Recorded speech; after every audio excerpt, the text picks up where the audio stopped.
हरिओम बच्चों, मैं हिमांशु। हिंदी की ऑनलाइन कक्षा में आप सभी का स्वागत है। हम सब हिंदी व्याकरण के अंतर्गत में ध्वनि एवं वर्ण पढ़ रहे हैं। आज मेरा विषय है अनुस्वार एवं अनुनासिक। अनुस्वार एवं अनुनासिक यह बहुत ही इम्पोर्टेंट टॉपिक है।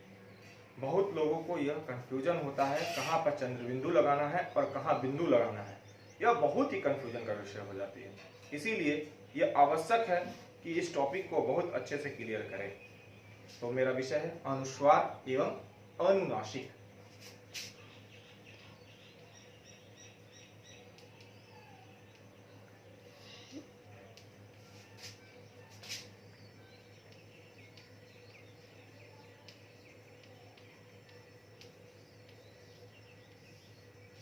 अनुस्वार एवं अनुनासिक।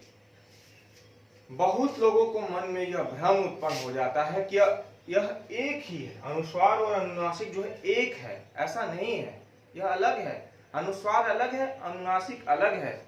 यह दोनों अलग प्रकार की ध्वनियां हैं, जिसका बहुत बड़ा महत्व है। दोनों अलग प्रकार की ध्वनियां हैं, दोनों का अलग स्थान है।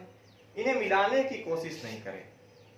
हाँ, कुछ ऐसे अनुनासिक होते हैं जहां पर हम लोग चंद्र अर्थात चंद्र बिंदु का प्रयोग हम लोग बिंदु में प्रयोग करते हैं, लेकिन उसको हम अभी बाद में बताएंगे कि कहां पर यह लगेगा। लेकिन अभी हम लोग जानेंगे कि अनुस्वार और अनुनासिक क्या है। ठीक है, देखिए अनुस्वार को हम लोग जानेंगे। अनुस्वार है अयोगवाह। अनुस्वार जो है अयोगवाह कहा जाता है। अनुस्वार को अयोगवाह, ये अन, ठीक है, इसका इस तरह होगा। ठीक है, और अयोगवाह कहा जाता है।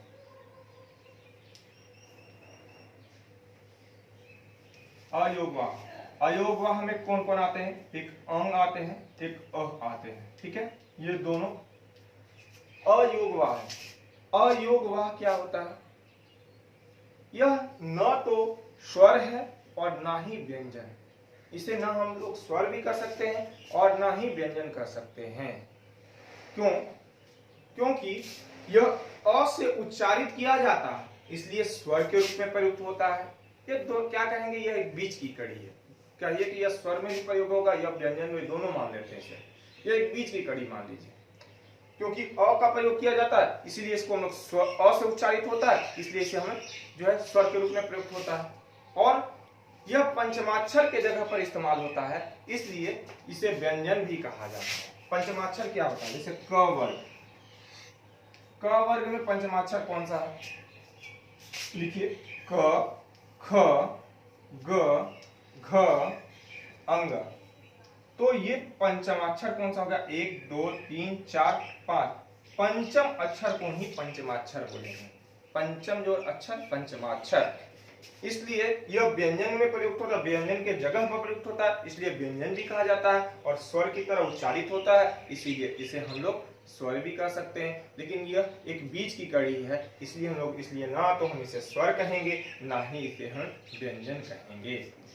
ठीक है, देखिए अयोगवाह, ये जो है हम लोग, ये नाक से उच्चारित होता है। ठीक है, ये जो है नाक से उच्चारित होता है। और ये अनुनासिक जो है नाक और मुंह दोनों से उच्चारित होता है। यही बहुत बड़ा अंतर है। एक नाक से उच्चारित होता है और ये जो है नाक और मुंह दोनों से उच्चारित होता है। ये चंद्र बिंदु जिसको हम लोग बोल सकते हैं अनुनासिक में। ऐसे तो हम लोग इसका प्रयोग भी करते हैं, चंद्र बिंदु और बिंदु भी आप लोग बोलते हैं। हाँ, इसमें कहाँ लगाते हैं इसको हम बाद में बताएंगे। लेकिन ये चीज जान लीजिए, ये अनुनासिक में अभी चंद्र बिंदु पर केवल ध्यान देंगे। अनुस्वार को इस तरह का प्रयोग किया जाता है। ठीक है, ये शिरोरेखा के ऊपर में। ठीक है, अब जरा देखिए,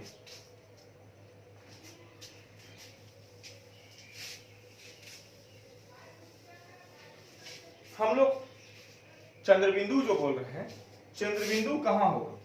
जहां पर शिरोरेखा के ऊपर कोई मात्रा न लगी हो। कोई शिरोरेखा के ऊपर में कोई मात्रा न लगी हो। मात्रा कौन? जैसे शिरोरेखा के ऊपर वाली जितनी मात्रा है उसमें नहीं होना चाहिए। अगर वो रहेगी तो हम लोग वहां पर हम लोग चंद्रबिंदु का प्रयोग नहीं करते हैं। ठीक है, इसका कारण है, यह भी मैं बताऊंगा क्या कारण है। ठीक है, तो एक एक करके स्टेप बाय स्टेप जानेंगे। हमने अभी जाना अनुस्वार के विषय में। अनुस्वार जो है शिरोरेखा के ऊपर बिंदु से की जाती है, ठीक है, और इसे अयोगवाह कहा जाता है। और ये ना तो स्वर है ना तो व्यंजन, ये एक बीच की कड़ी है, क्योंकि स्वर में प्रयुक्त होता है इसलिए अ से उच्चारित होता है, इसलिए स्वर में भी प्रयुक्त कर सकते हैं, और पंचमाक्षर के जगह पर इस्तेमाल क्यों होता है, इसलिए इसे व्यंजन भी कहा जाता है। इसलिए यह ना तो स्वर है और ना तो व्यंजन, यह एक बीच की कड़ी है, ठीक है। यह जो है नाक और इसमें जो है नाक से उच्चारित होता है, और यह नाक और मुंह दोनों से उच्चारित होता है। अनुनासिक में क्या होता है कि नाक और मुंह से दोनों से उच्चारित होता है, और अयोगवाह में यानी अनुस्वार में नाक से उच्चारित होता है, ठीक है। चंद्र बिंदु जहां पर शिरोरेखा के ऊपर कोई मात्रा न हो वहां वास्तविक स्वरूप में होता है। जैसे अगर हम कहते हैं चांद, चांद, ठीक है, इतना जान लीजिए, जो जो भी हम बताएं अभी वो उसी को जानिए। चांद 5, ये सब जो कि ऊपर में मात्रा कोई लगी हुई नहीं लगी हुई, तो ये क्या हो गया, यहाँ पर जो है ये वास्तविक स्वरूप में ये चंद्र बिंदु है, ठीक है। बहुत सारे उदाहरण है, आंगन,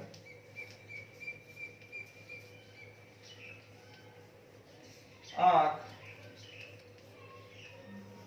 ये देखिए वास्तविक स्वरूप में चंद्र बिंदु। शिरोरेखा के ऊपर में कोई मात्रा ना लगी हुई है, तो यही क्या है, अनुनासिक है, और ये जो है इसी को हम लोग क्या कहेंगे, चंद्र बिंदु इसको कहेंगे, ठीक है। आप समझ में आ गया। यह तो मेन इंपॉर्टेंट हो जाता है अनुस्वार का, अनुस्वार कहाँ कहाँ लगाते हैं और कहाँ नहीं लगाते हैं, यह बहुत इंपॉर्टेंट हो जाता है। तो देखिए अनुस्वार को हम लोग 3 रूप में हम लोग देखते हैं। अनुस्वार 3 जगह हम लोग इसका प्रयोग करते हैं अनुस्वार को। पहला, अनुस्वार को अनुस्वार में प्रयोग करना, अनुस्वार के रूप में, अनुस्वार को अनुस्वार के रूप में प्रयोग करते हैं। तो पहला देखेंगे अनुस्वार का, अनुस्वार के रूप में, अनुस्वार यानी ऊपर में बिंदु, ठीक है, यही अनुस्वार के रूप में। तो अनुस्वार अनुस्वार के रूप में कहां प्रयोग होता है, यानी डॉट, ठीक है। य र ल व, ठीक है, य र ल व, तलाव्य स, मूर्धन स, मूर्धन स, दंत स, ह, ठीक है। ये जो देखिए य र ल व, तलाव्य स, मूर्धन स, दंत स और ह के पहले अगर अनुस्वार हो तो अनुस्वार के रूप में ही प्रयोग होता है। य र ल व, तलाव्य स, मूर्धन स, दंत स और ह के पहले अगर अनुस्वार हो तो अनुस्वार के रूप में ही प्रयोग होता है, यह याद रखिए। पहला कंडीशन है कि य र ल व, तलाव्य स, मूर्धन स, दंत स और ह के पहले अगर अनुस्वार हो तो अनुस्वार अनुस्वार के रूप में ही प्रयोग होता है, ठीक है। जैसे स का प्रयोग करेंगे, स, ठीक है, संयोग, संयम, देखिए यह है ना, यह है, यह से पहले हमारा जो डॉट है यानी अनुस्वार है वो पहले क्या है, वही चीज उसी के रूप में है, ठीक है। बहुत सारा चीज अगर तलाव्य स में देखेंगे तो अंश, अंश देखिए, तलाव्य स से पहले, तलाव्य स से पहले अगर अनुस्वार है तो अनुस्वार के रूप में ही प्रयुक्त होगा, यह अनुस्वार अनुस्वार के रूप में ही प्रयुक्त होना चाहिए, ठीक है। यह पहला कंडीशन, जिसमें ये चीज य र ल व, तलाव्य स, मूर्धन स, दंत स और ह, ये इसके पहले अगर अनुस्वार है तो अनुस्वार अनुस्वार के रूप में प्रयोग होगा। संशोधन हो गया, वह का देख लीजिए, संवहन, संवहन, संवहन, और भी है बहुत सारा चीजें आप देख सकते हैं। संयुक्त, संयुक्त आप पढ़ रहे हैं, संयुक्त, योग के पहले है ना। संरक्षण, र से पहले देखिए, संरक्षण, संरक्षण, संरचना, संरचना, यानी र से पहले देखिए, यानी जो य र ल व और तलाव्य स, मूर्धन स, ह के पहले अगर कोई भी अगर अनुस्वार हो तो अनुस्वार को अनुस्वार के रूप में ही हम लोग लिखते हैं। पहला बात। दूसरा बात, ये तो पहला बात है। देखिए दूसरा बात है कि हम लोग नासिक के व्यंजन की जगह पर प्रयोग करते हैं। दूसरा, नासिक के व्यंजन। नासिक के व्यंजन कौन कौन आते हैं? नासिक के व्यंजन के रूप में, ठीक है, नासिक के व्यंजन के रूप में, नासिक के व्यंजन, नासिक के व्यंजन के रूप में कौन कौन आते हैं? हम लोग क्या क्या मानते हैं? अंग, य, न, ण, न, म, ये जो है हम लोग नासिक के व्यंजन मानते हैं। कैसे? इसको हम लोग पंचमाक्षर आपको पहले बताएं। कैसे पंचमाक्षर? जैसे देखिए क वर्ग का पंचमाक्षर कौन सा हो गया, यहां पे लिखते गए तो क, ख, ग, घ, अंग। च वर्ग का लिए, च वर्ग के लिए पंचमाक्षर कौन सा हो गया? ये देखिए ये पंचमाक्षर। तो यही हमारा जो है नासिक के व्यंजन में लोग प्रयोग करते हैं। च, छ, ज, झ, य। ट वर्ग में देखिए तो यहाँ पर ट का लिए न, अड़, उसके बाद त वर्ग के लिए रहेगा, ये कैसे रहेगा? ये न, ऐसा है ना। उसके बाद प वर्ग के लिए करेंगे, ये हो गया प वर्ग के लिए, प वर्ग के लिए म। तो ये जो हमारा हो गया पंचम वर्ण, यही हमारा नासिक के व्यंजन होता है, ठीक है। और नासिक के व्यंजन में हम लोग और क्या जाने? हम लोग नाक से जो उच्चारित होता है वही हम लोग या अनुस्वार को भी हम लोग मान लेते हैं, क्योंकि यही तो हमारा नासिक के व्यंजन के रूप में हम लोग प्रयोग करते हैं ना। यही अंग, य, न, म, ये पंचमाक्षर है और इसके जगह हम लोग प्रयोग करते हैं। इसका दो भाग है, दो पार्ट। क्या?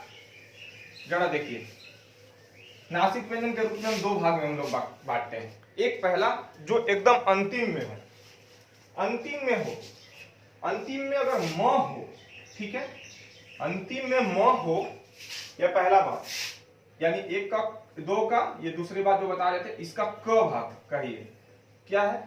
दो का वन भी बोल सकते हैं। यानी दो का, यानी नासिक व्यंजन के रूप में हम लोग दो बात सीखेंगे। पहला, जिसका अंतिम में अगर म हो तो वहां पर हम लोग अनुस्वार का प्रयोग करते हैं। क्या? स्वयं,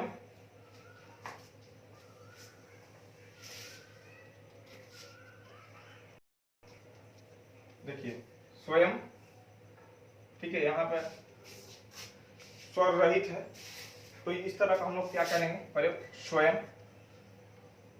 तो ये हमारा क्या हो गया? म जो अगर अंतिम वर्ण हो पंचमाक्षर का, ठीक है, म अगर हो केवल तो उस जगह पर हम लोग इस तरह का प्रयोग करते हैं। दूसरा है कि ख, जिसको बोलेंगे इसमें जो है पंचमा अक्षर जो अंग, य, अड़, न, म,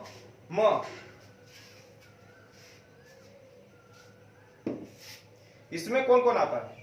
तो ये जो है इसका पांचवा लेटर के जगह पर जब यह पांचों अक्षर किसी शब्द के बीच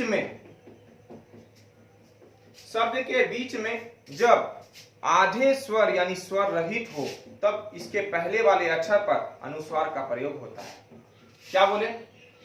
कि जब यह इसका पहला वाले अक्षर पर अनुस्वार का प्रयोग होता है। कब? जब बीच में आधे स्वर रहे। जैसे हम बात करेंगे, जैसे गंगा,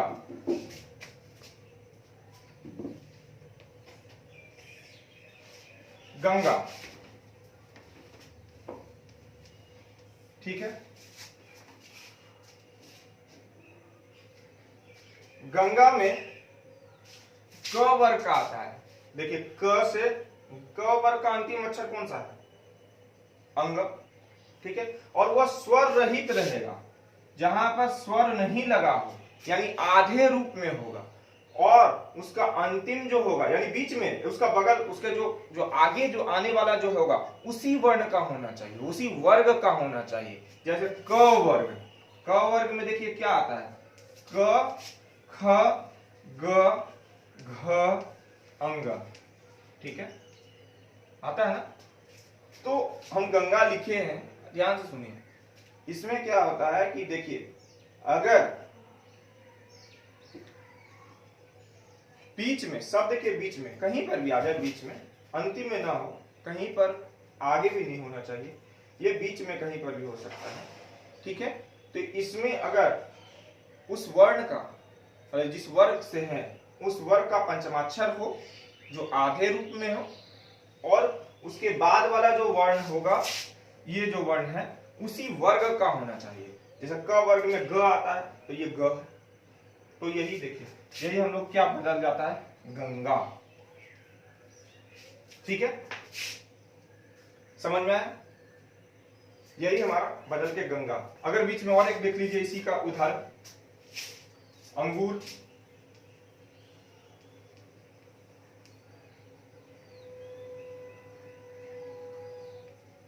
अंगूर देखिए बीच में आया और ग जो उसी वर्ग का है, तभी हम लोग लिख सकते हैं क्या, अंगूर। यहां पर देखेंगे उसका वो पहले में लिखेंगे अंगूर, ठीक है, अंगूर।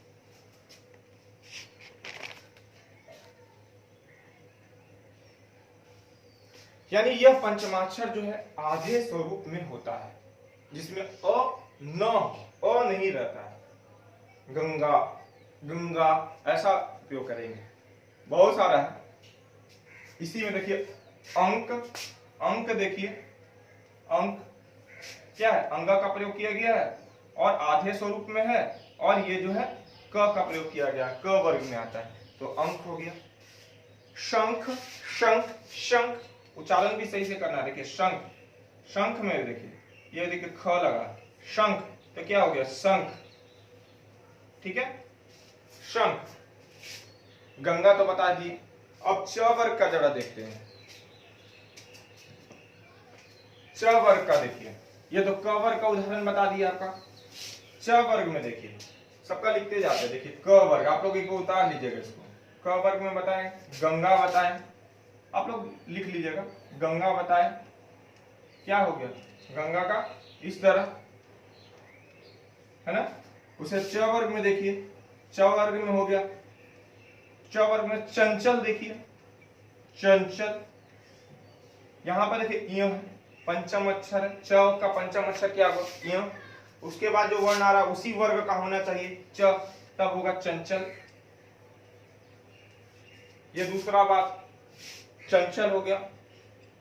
पंचम हो गया, इसी में देखिए पंचम, पंचम इस तरह का प्रयोग कर रहे हैं, ये क्या हो गया, पंचम। चौथा ही बात में है, च वर्ग में ही यहाँ भी है, ठीक है। उसके बाद ट वर्ग में देखिए और भी प्रयोग कर सकते हैं। इसमें च में पंछी, आपका पुस्तक में भी दिया हुआ है, पंछी, पंछी देखिए इ है, और लेकिन उसी वर्ग का च छ उसी में आ रहा है, च छ ज झ इ, जो है पंचम अक्षर हो गया और छ जो हो गया उसी वर्ग का है, ठीक है, बहुत अच्छा। तो ये कैसे लिखा था पंछी का, पंछी, पंछी, ठीक है। और सुनिए, ये इधर उदाहरण आप लोग देख लीजिएगा, उतार भी लीजिएगा, ठीक है। नेक्स्ट ट वर्ग में आपका देखिए घंटा, इस तरह लिखते हैं, तो क्या हो गया, घंटा। ये इस तरह लिख सकते हैं, घंटा। देखिए अड़ा भी उसी वर्ग का, ट वर्ग भी उसी वर्ग का, और ये बीच में स्वर रहित है, तो ये घंटा हो गया, आधा न है, ठीक है। डंडा, जो डंडा का हम लोग गुरु जी का डंडा बोलते हैं, उसको देखिए डंडा, ऐसे लिख रहे हैं, ये कैसा हो गया, और ये वाला हो गया डंडा, इस तरह में प्रयोग करेंगे। ट वर्ग में और देखिए, ट वर्ग में देखिए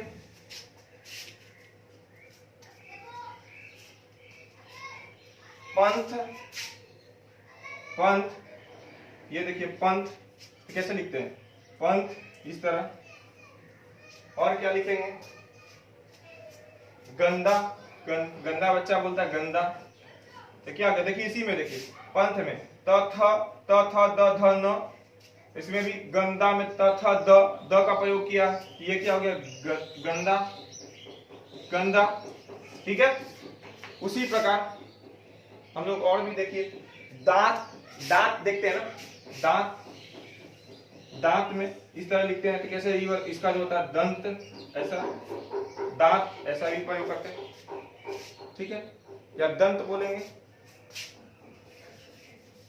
दंत होता है एक्चुअली, तो दंत। ये देखिए, इसका पहले जो हम लोग इधर में बिंदु लगाए, तो ये हमारा क्या हो गया दंत, ऐसा।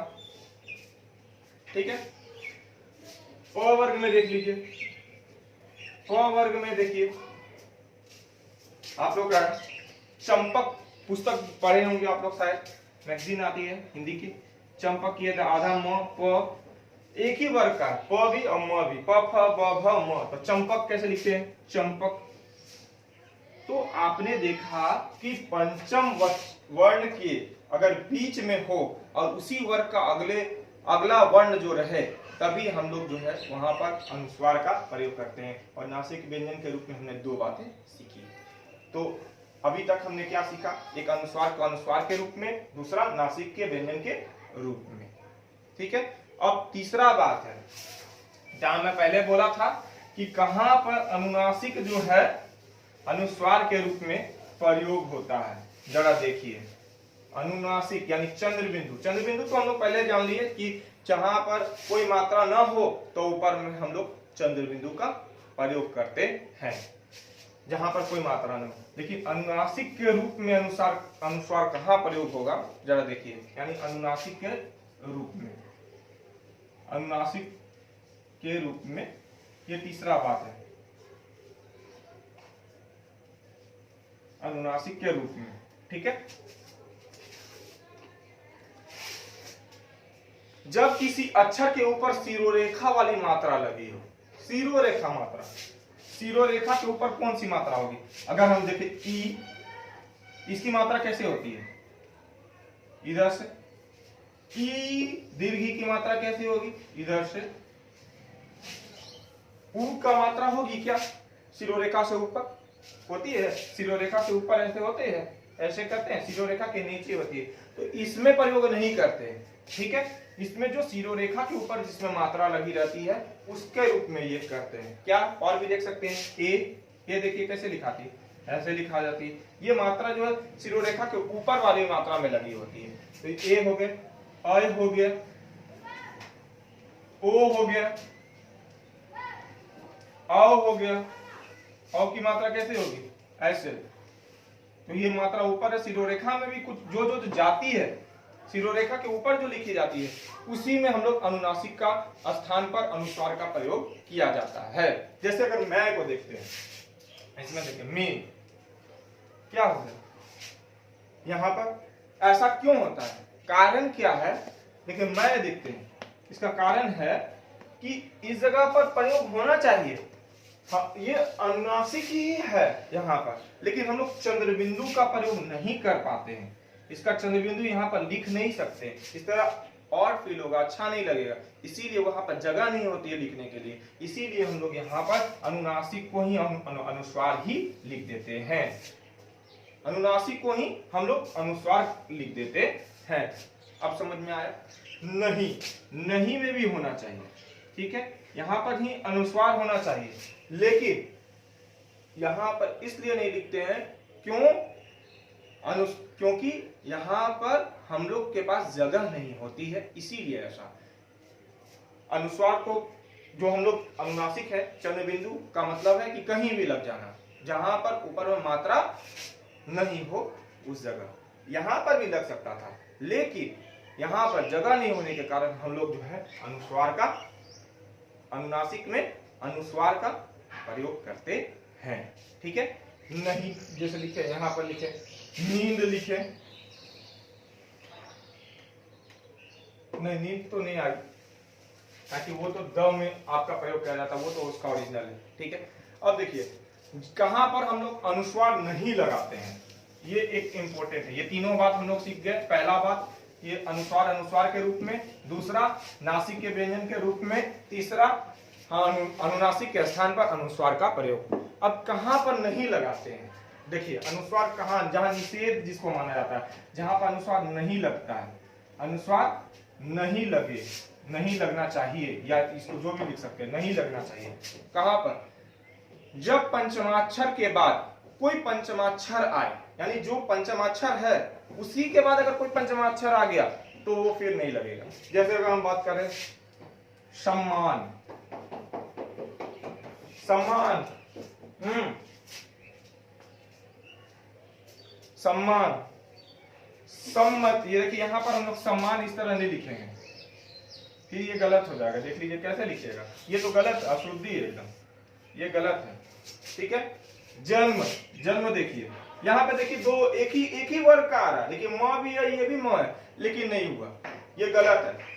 सम्मति देख लीजिए, या जन्म पहले देखते हैं, जन्म दोनों के ये अलग है, ये पंचमाक्षर है, त थ द न में आता है, ये प वर्ग में आता है, ये त वर्ग में आता है, तो ये अलग अलग है, दोनों पंचमाक्षर है। तो हम लोग देखिए एक दो पंचमाक्षर जब आते हैं तो हम लोग उस जगह पर अनुस्वार का प्रयोग नहीं करते। कैसे लिखिएगा? अगर लिखेंगे तो जम ऐसे हो जाएगा, तो ये तो गलत ही है ना, क्या शुद्धि है, इस तरह हम लोग प्रयोग नहीं कर सकते, ये निषेध माना गया।